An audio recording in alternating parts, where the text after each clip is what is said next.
Good morning बच्चों। आज हम हिंदी व्याकरण पाठ 2 वर्ण एवं मात्राएं पढ़ेंगे। बच्चों, हम जानते हैं कि बोलते समय हमारे मुख से कुछ ध्वनियां निकलती है। इन ध्वनियों को ही वर्ण कहा जाता है। तो बाबा का यहाँ उद्घोष हो रहा है। यही ध्वनि का लिखित रूप वर्ण कहलाता है। वह छोटी से छोटी ध्वनि जिसके और टुकड़े नहीं किए जा सकते वर्ण कहलाता है। जैसे अ, आ, ई, क, ख आदि। अब वर्ण के कितने भेद होते हैं? तो वर्ण के 2 भेद होते हैं, स्वर और व्यंजन।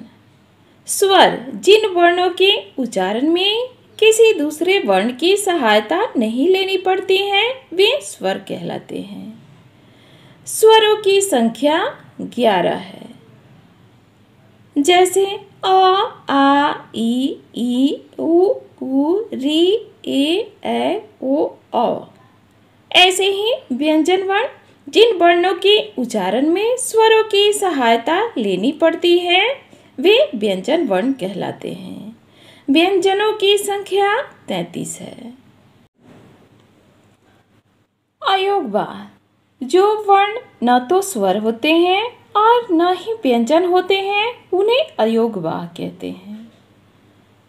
अंग, अ तथा अंग इसी प्रकार के वर्ण हैं। इनका स्थान स्वर के बाद तथा व्यंजन से ठीक पहले होता है। अंग को अनुस्वार कहते हैं।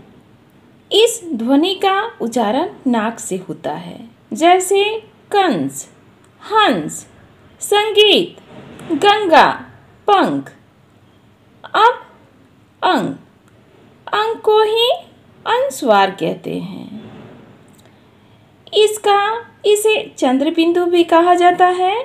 इस ध्वनि का उच्चारण मुख तथा नाक की सहायता से होता है। जैसे आँख, सांप, पाँच, ऊंट, माँ इत्यादि। अब विसर्ग अह, इसका प्रयोग व्यंजन के बगल में किया जाता है, बाद में किया जाता है। इसका उच्चारण ह होता है, लेकिन हम लोग हिंदी में 2 बिंदु के रूप में इसका प्रयोग करते हैं। जैसे प्रातः, स्वतः, नमः इत्यादि। अब संयुक्त व्यंजन पढ़ेंगे। 2 व्यंजनों के योग से बने वर्ण संयुक्त व्यंजन कहलाते हैं। इन व्यंजनों की संख्या 4 है। क जोड़ स से मिलकर बना है छ। ज जोड़ ज्ञ से मिलकर बना है ज्ञ। त जोड़ र से मिलकर बना है त्र।